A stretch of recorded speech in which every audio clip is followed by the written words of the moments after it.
আসসালামু আলাইকুম ওয়া রাহমাতুল্লাহ। প্রতিবারের মতো আমি সৌরভ আপা চলে আসছি। তো একটা জিনিস আপনাদেরকে আজকে দেখাই। এই যে আমি গতবার ভিডিও করছিলাম, দেখছিলেন এই বাচ্চাগুলো সহ মাকে।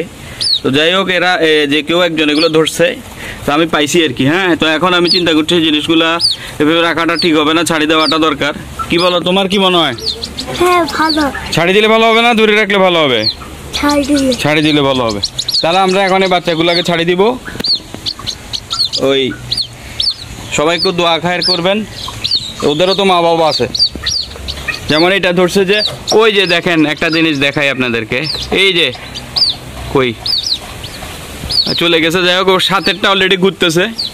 তো এখানে আমরা গতকালকে একটা ভিডিও দিছিলাম। দাঁড়া দাঁড়া দাঁড়া দাঁড়া বাবা, ছাড়ি দিবে। আচ্ছা দাঁড়া, ছাড়ি দাও, ডানাটা খোলো, আস্তে আস্তে। বাচ্চাটাকে ধরার কিছু নেই বাবা, ছোট বাচ্চা। এই যে দেখেন বাচ্চাগুলো, একটু ধরো, বেশি ব্যথা দিও না, হালকা হালকা হালকা হালকা। দেখছো, আমরা এখন ছাড়িয়ে দিচ্ছি জিনিসগুলোকে। ওখানে রাখো, ওখানে দাও, উনি ছাড়বে। আস্তে রাখো।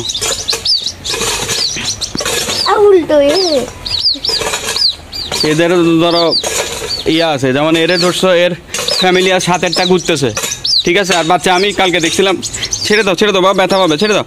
কালকে আমি দেখছিলাম এখানে 5টা ছিল বাচ্চা, তো নিশ্চয়ই আরো একটা বাচ্চা আছে কোনখান থেকে। কোন দিক থেকে ধরছো এগুলো? বর্ডারে ধরছো কিভাবে? বর্ডারের ভিতরে আইসে বাচ্চা আটকাইছি ঘরে। হ্যাঁ, পরে আইসে ঘরে জালটা ধরে রেখেছি, উপরে মালাইছি। এই কাম করছো না? আরে এটা তোমরা চিন্তা করো, ধরো তোমারা যদি কেউ আটকায় রাখে এভাবে, তোমার বাচ্চাগুলো সব আটকায় রাখে, কিরম লাগবে? খারাপ লাগবে না? আর ও তোর বাচ্চাকে বাঁচানোর জন্য আসছে। তুমিও তোমার বাচ্চারা, কেউ যদি এখন যেভাবে বাচ্চা কাচ্চা চুরি হইতেছে, সবাই মা বাপ গুলো এভাবে পাইলে তো বাঁচাইতে যাবে। তোমার শনি ভাই গিটটা খোলাছে, তো বাঁচাইতে গেলে সেক্ষেত্রে যদি বাপ মাও ধরা পড়ে যায় তাহলে কি হবে বলো? তো ভূমিকম্প, একটু আগে তুমি বলছো যে আমার ফ্যামিলিতে কেউ ধরলে তো আমি এগুলারে একটা ইয়া করবো, তো এটা ঠিক হবে?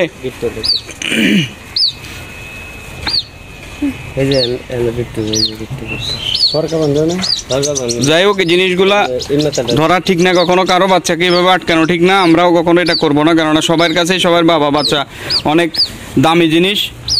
ওদেরকে অবমুক্ত করে দিব এখন আমরা, ওদের বাসার স্থানে ওরা চলে যাবে ইনশাআল্লাহ।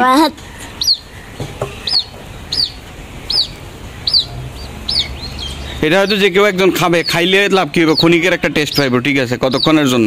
আল্লাহ সব জিনিস সৃষ্টি করছে আমাদের জন্য, ঠিক আছে, কিন্তু ওর তো বাচ্চা আছে।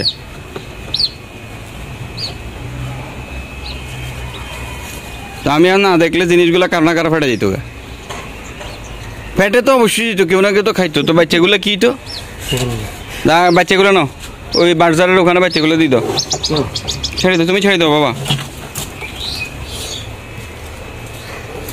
তোমরা টাকা দরকার হলে আমার বলো যে কত লাগবে, এটা আমি দিয়ে দিব, অসুবিধা নেই।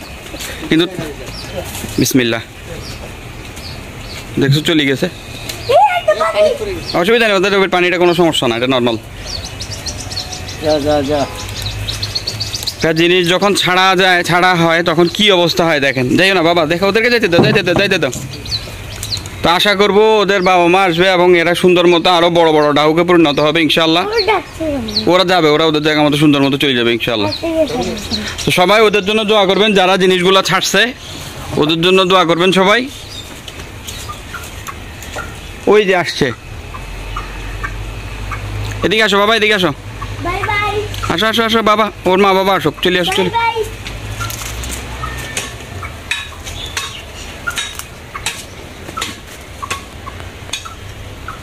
প্রতিটা জিনিসেরই জীবন আছে এবং প্রতিটা জিনিসেরই বাঁচার অধিকার আছে। আল্লাহ আমাদেরকে বোঝার তৌফিক দান করুক। আর ভিডিওটা দীর্ঘায়িত না করি, এরা অলরেডি চলে গেছে ওই বাসার নিচে, ওরা ওখানেই থাকে। দোয়া ও শুভকামনা রইল, ভালো থাকবেন। আসসালামু আলাইকুম ওয়া রাহমাতুল্লাহ।